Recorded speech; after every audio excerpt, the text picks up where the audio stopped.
Meus queridos irmãos, a paz de Cristo a todos e todas. Estamos chegando com a aula 5 na classe de adolescentes. Que Deus em Cristo abençoe a vida dos irmãos, já sabem, não é?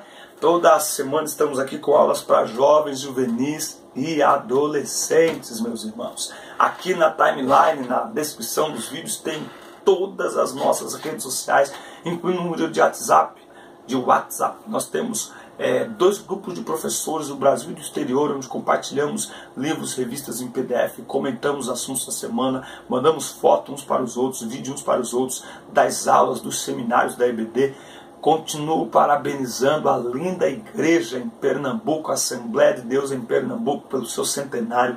Que festa linda, que festa maravilhosa. Que Deus em Cristo abençoe, pastor presidente, pastor José Ailton e toda esta igreja maravilhosa aí do Pernambuco, nossos irmãos pernambucanos. Fica aqui nossa palavra de carinho, gratidão e agradecimento a Deus pela vida de vocês. Muito bem, aula de adolescentes. Nós estamos falando sobre a Bíblia, esse livro fantástico e maravilhoso.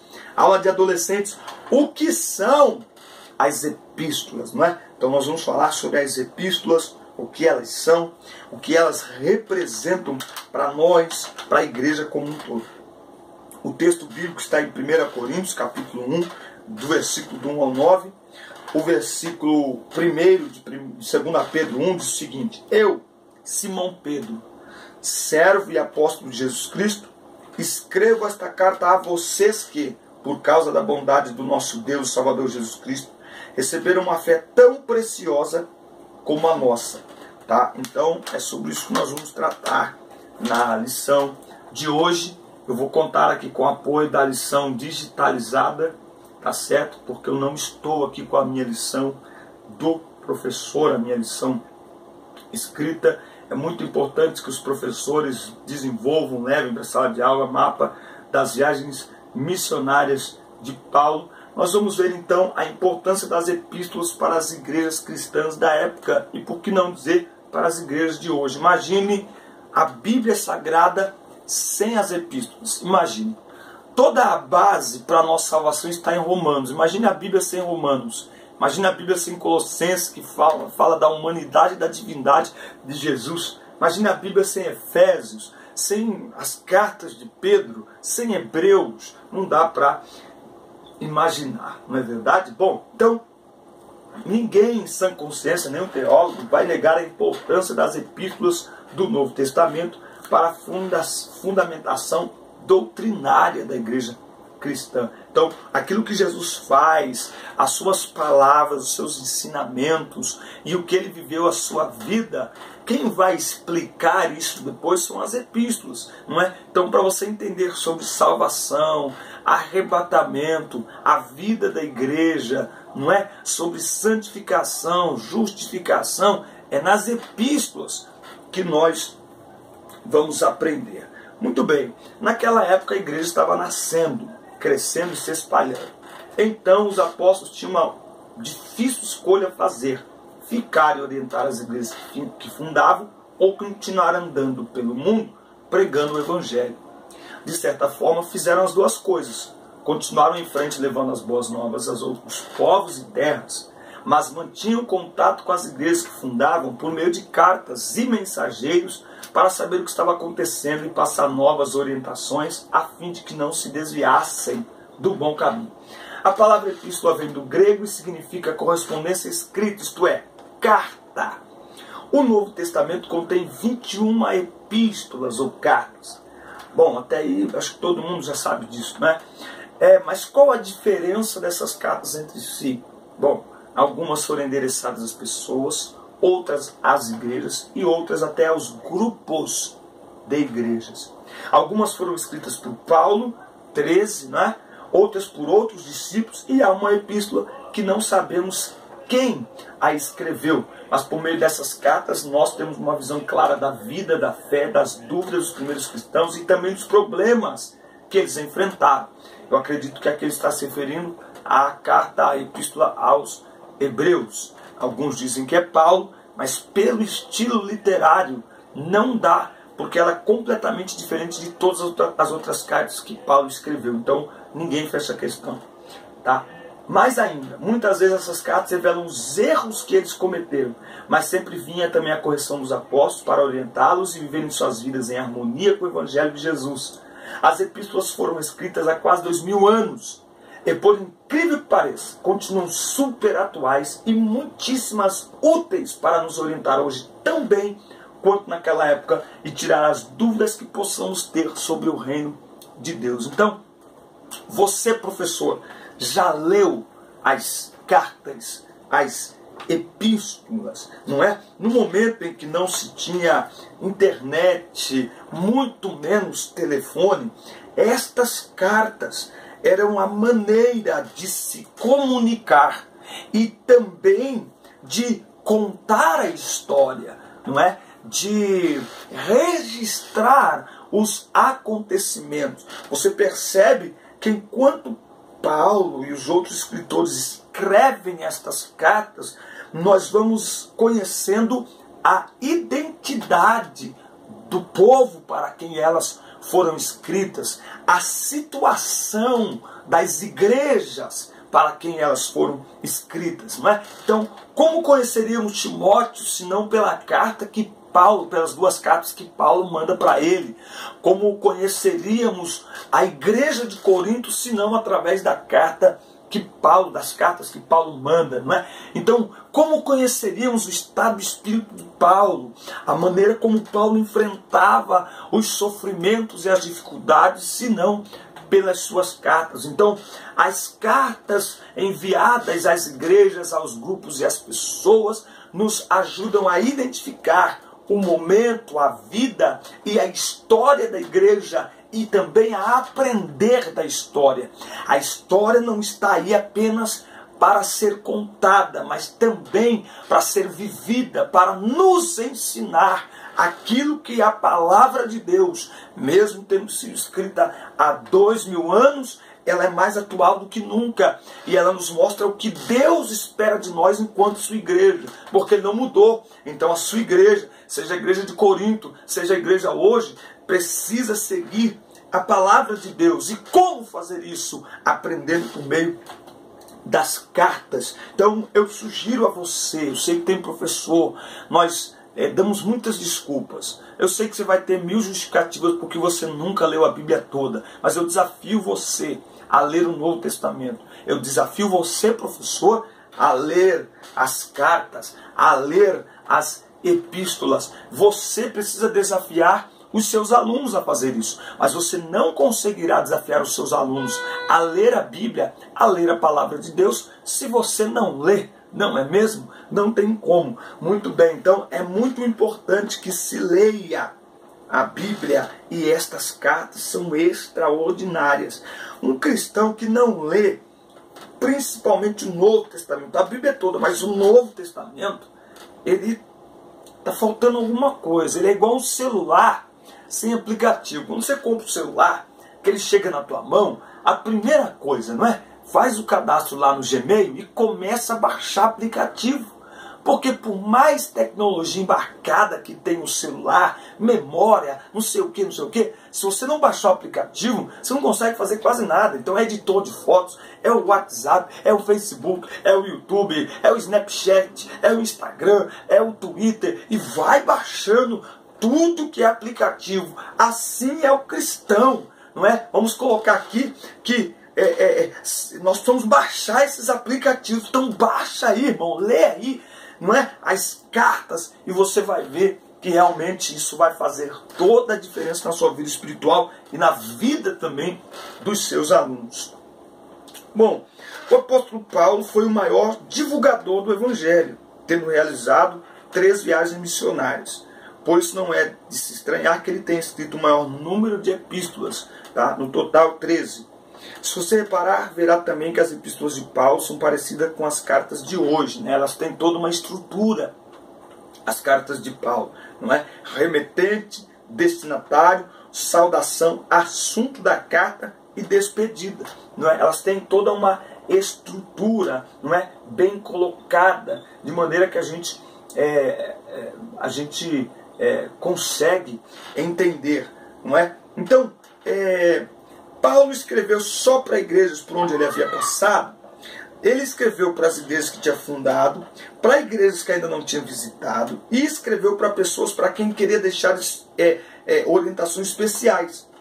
Até quando estava preso, Paulo escreveu cartas. Escrever era com ele mesmo, vejam só. Então você tem aqui as epístolas de Paulo, tá? Então você tem Roma. Interessante que aqui não está na ordem cronológica, e é interessante também uma outra coisa, que as cartas de Paulo, a carta aos Romanos, por exemplo, ele quando escreveu, ele nunca tinha ido a Roma. Ele escreveu essa carta, ele nunca tinha ido a Roma. Não foi Paulo que fundou a igreja em Roma, não é? Mas ele, como o pastor, né, aos gentios, apóstolo aos gentios, ele era pastor de todas as igrejas do mundo gentil de então.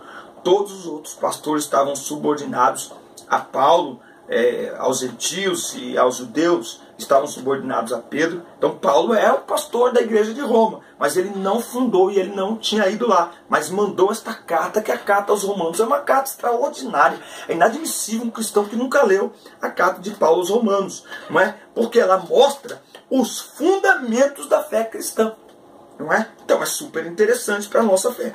Coríntios, não é? Escreveu para os cristãos na cidade de Corinto. Escreveu para corrigir problemas da igreja e ensinar a viver de forma santa. Então, tem um resumo aqui.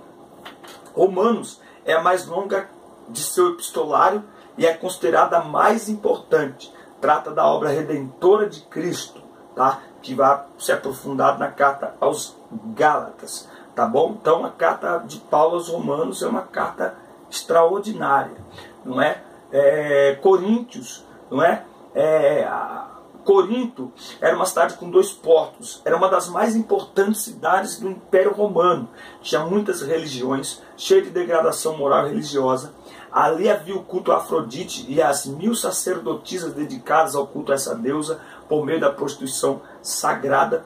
No entanto, essa comunidade estava repleta das graças de Deus, com uma diversidade de carismas especiais, era uma igreja cheia de dons, tá? Então ele aborda o tema da unidade dos cristãos, tá? Pois que ali havia muitas divisões, partidos entre os neófitos, entre pessoas sem maturidade espiritual, tá? Gálatas trata da liberdade cristã, tá certo? Ele vai tratar da liberdade cristã. Também tem as epístolas escritas no cativeiro, tá? Então Filemão, que foi enviado ao cristão Filemão para que ele recebesse o escravo Onésimo, tá certo? E mostrando como é que os irmãos deviam ser tratados e devem ser tratados, independente da condição, da posição social.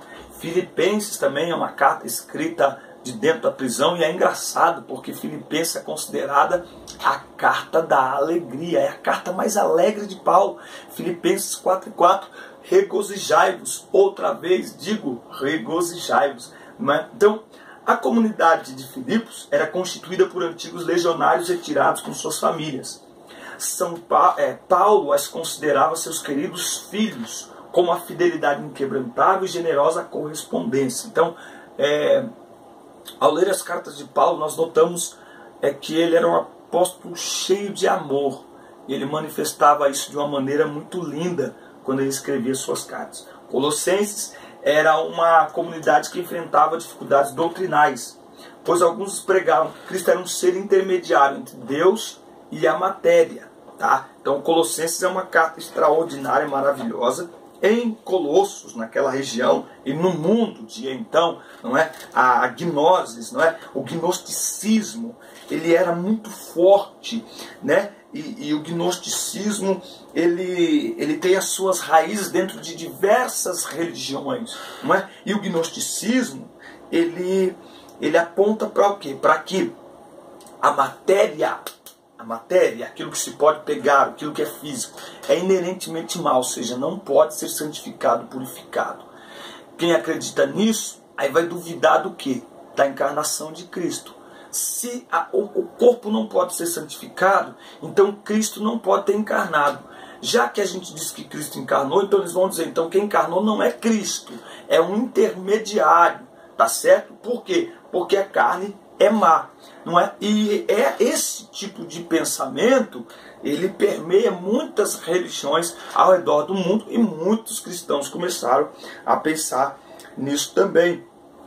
E aí, Paulo escreve Colossos, e ele fala algo extraordinário, ó, Colossenses 1:15, né? Colossenses 1:15. Ele é a imagem do Deus invisível, o primogênito de toda a criação, pois nele foram criadas todas as coisas que há nos céus e na terra, visíveis e invisíveis, sejam tronos, sejam dominações, sejam principados, sejam potestades. Tudo foi criado por ele, para ele. Ele é antes de todas as coisas, e todas as coisas subsistem por ele. E ele é a cabeça do corpo, a igreja. É o princípio, o primogênito entre os mortos, para que em tudo tenha a preeminência. Então, ele fala aqui do quê? Da divindade, da humanidade de Jesus. Está atestando que Jesus é o Filho de Deus. Tá certo? Ele se encarnou como Filho de Deus. Ele é o Criador, ele é superior a todas as coisas, ele é superior a anjos. Não é? Colossenses 2:9 diz assim, 2:8, tende cuidado para que ninguém vos faça presa sua, por meio de filosofias e vãs sutilezas, segundo a tradição dos homens, segundo os rudimentos do mundo e não segundo Cristo, pois nele habita corporalmente toda a plenitude da divindade. Então é uma das cartas mais lindas que eu amo ler, já li diversas vezes a carta de Paulo aos Colossenses. Efésios é uma carta linda, é a carta para a igreja. O cristão que não lê Efésios, meu irmão, é igual comer pão sem manteiga, entendeu? Leite sem Toddy, irmão. Tem que ler Efésios, pelo amor de Deus. É o ponto culminante no itinerário espiritual e doutrinal de Paulo no que diz respeito ao mistério de Cristo, da obra da redenção e da teologia da igreja. Trata quase que os mesmos temas de Colossenses com maior profundidade e serenidade, afirmando que Jesus Cristo é o cabeça de todos os seres, tanto celestes quanto terrestres. O senhorio de Cristo é absoluto e ele é o Salvador de todos. Tem também as epístolas pastorais, 1ª e 2ª Timóteo e Tito, que são para orientar os pastores destas igrejas. Timóteo, pastor da igreja de Éfeso, um pastor jovem com uma história de vida linda, não é? E com uma disposição maravilhosa em fazer a obra de Deus. Tito também, pastor da igreja em Creta, e Creta era um lugar como todos os outros, como Colossos, como Efésios. Esse é um período de muito paganismo, esse é um período de muita imoralidade, da opressão do Império Romano sobre as pessoas e sobre a igreja. Então é muito importante que a escrita destas cartas para a igreja de então e para a igreja de hoje, obviamente. Tá certo? Muito bem. Epístolas gerais. E as outras epístolas, não é? Então Paulo escreve Romanos, 1ª e 2ª Coríntios. Lembra que na tradução da Bíblia, nas primeiras traduções, é uma carta só, não é? 1ª e 2ª Coríntios, não é? Mas isso ficou dividido depois para melhorar a didática, não é? A compreensão nossa. 1ª e 2ª Coríntios, eu vou pôr aqui para saber ordem cronológica das epístolas. Vamos ver se a gente consegue vamos ver se a gente consegue aqui a ordem cronológica das epístolas. Se alguém tiver aí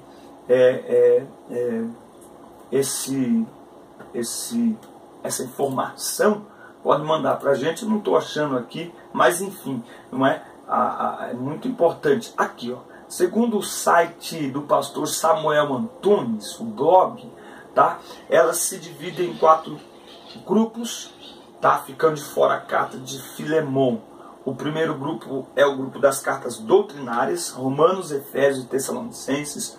O segundo grupo é o grupo das cartas de repreensão, Coríntios e Filipenses. O terceiro, cartas de correção, Gálatas e Colossenses. E por último, cartas pastorais, que são Timóteo e Tito. Tá?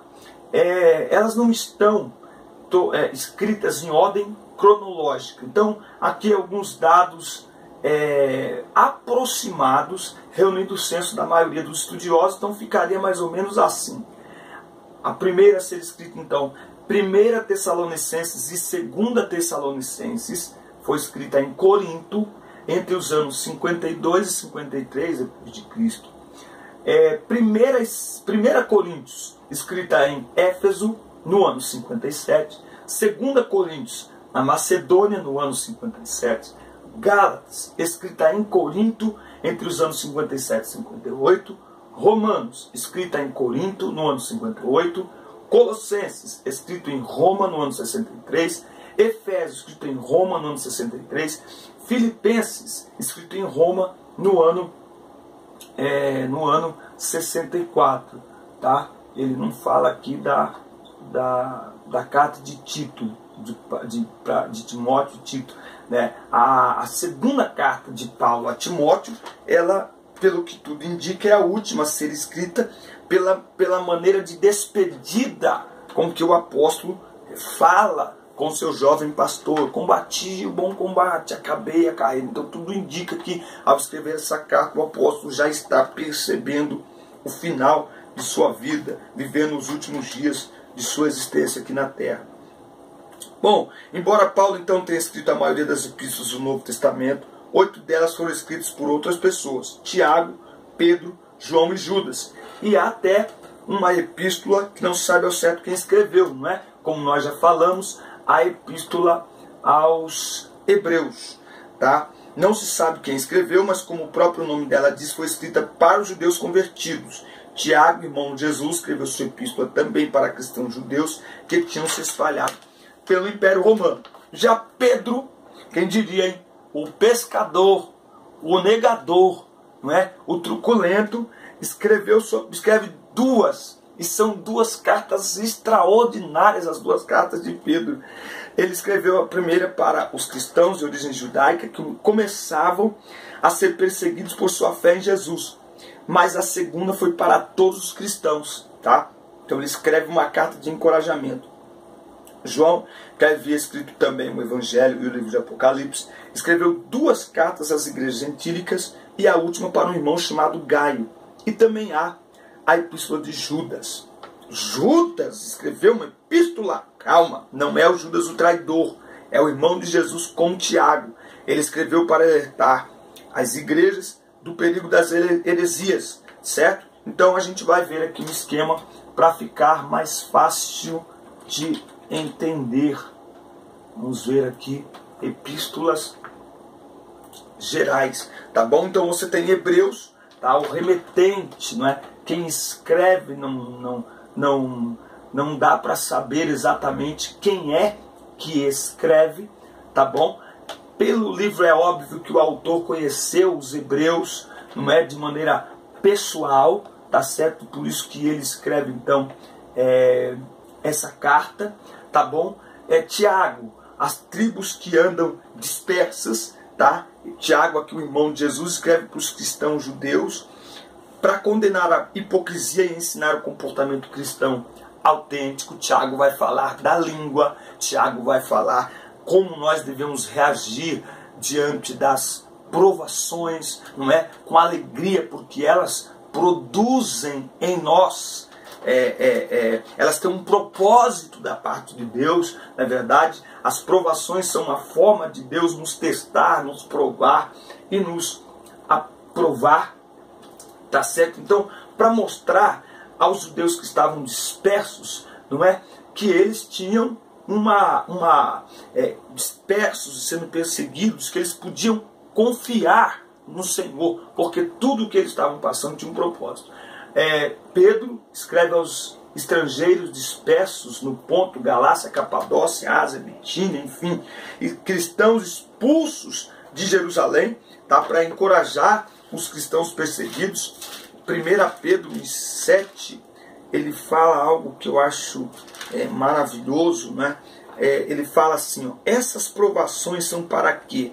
A prova da vossa fé, muito mais preciosa do que o ouro que perece, embora provado pelo fogo, redunde para louvor, glória e honra na revelação de Jesus Cristo. Embora não tendes visto, o amais. E embora não vedes, agora credes nele, exultais com gozo inefável e cheio de glória, recebendo o fim objetivo da vossa fé, a salvação das vossas almas. Então, Pedro escreve essa carta maravilhosa. A segunda, ele escreve a todas as igrejas para alertar sobre os falsos mestres, não é? Capítulo 2, versículo 1. Mas houve também entre o povo falsos profetas, como também entre vós haverá falsos mestres, os quais introduzirão encobertamente heresias destruidoras, negando até o Senhor que os resgatou, trazendo sobre si mesmos repentina destruição. Então Pedro alertou a igreja sobre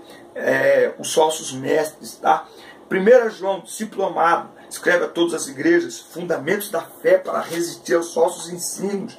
1 João 3, versículo 6, todo aquele que permanece nele não vive pecando, todo que vive pecando não viu nem conhece. Então, todo cristão, para ter consciência de sua salvação, certeza de sua salvação, deve ler 1 João, principalmente aqui o capítulo 3, vai falar do amor, como amamos o irmão que vemos e amamos, dizemos que amamos a Deus que não vemos. Devemos amar não só de boca, meus filhinhos, não amamos de palavra nem de língua, mas por obra e em verdade. Segundo a João, uma igreja local, ele escreve para advertir contra os falsos mestres também. 3 João, escreve para um cristão chamado Gaio, ele vai elogiar Gaio por sua hospitalidade, e Judas, irmão de Jesus, a todos os cristãos, para manter-se firme e combater as heresias. Nós precisamos combater as heresias, mas como combater as heresias? Como saber o que são as heresias? O que são os falsos ensinamentos e falsos ensinadores sem conhecer a verdade, a palavra de Deus? Como? É inadmissível. Não tem como combater a mentira sem ter conhecimento da verdade. Bom, estas cartas foram escritas para pessoas que não nasceram no Evangelho. Estamos falando da primeira, no máximo a segunda geração de cristãos no mundo.